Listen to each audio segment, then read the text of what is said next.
Namimitas po muna ako ng bayabas. Good morning. Mga madibalang lang po to. Hindi yung hinog na hinog. Ayan po oh. Ang dami nang nahulog sa baba.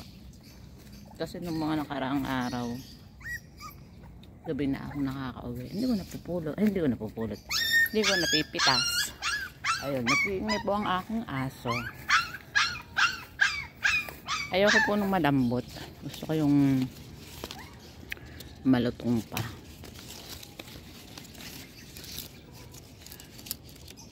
Ayan po, mga ganyan itsura ko. Kuhanin ko na. Ayan. Ay. Itsurang hilaw pa ba? Hindi, masarap na po yan. Ayoko nang malambot.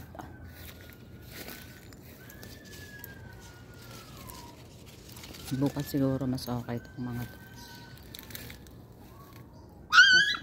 Ayun. Ang ayun ng tuta.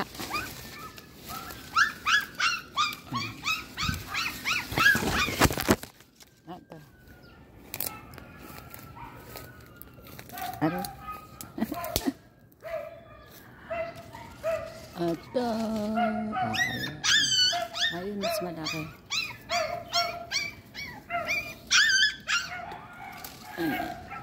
Ang laki. Masarap yan, manibalang. Ito po, mas manibalang, mas masarap. Ayan po yung tutang maligalig. Iyak mang iyak. Ang dami malalaking bunga.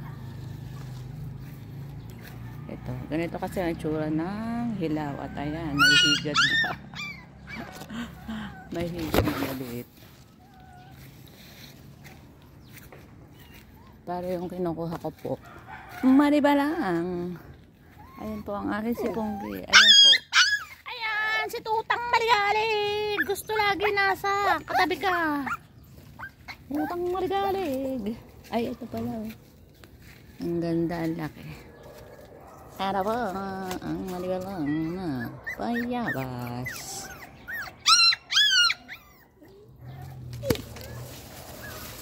Ito, pwede na rin ito kahit maliit. Pag hinog po kasi siya, madali siyang tanggalin. Ayan. Pagka hilaw, mahirap siyang tanggalin.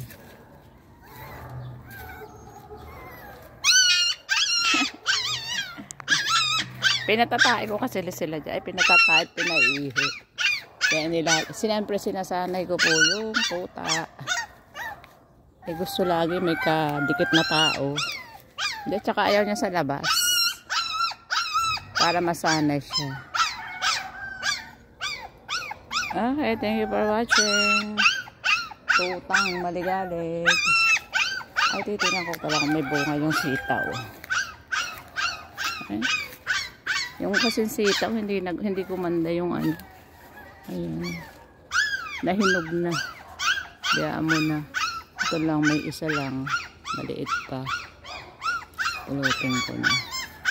Pulutin. Pitasin ko na. Yung iba pangat ang tubo. Tapos gumulang na. Ayan. Magiging ano na, binhi.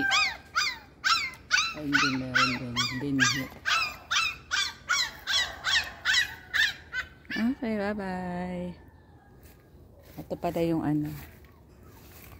Mga blue ternate. Hindi nakabukat. Sukat din. Iba na kasi may-ari nito eh. Kaya hindi nililinis. Pero at least nalinis din. Minsan ang haba na ng damo dyan.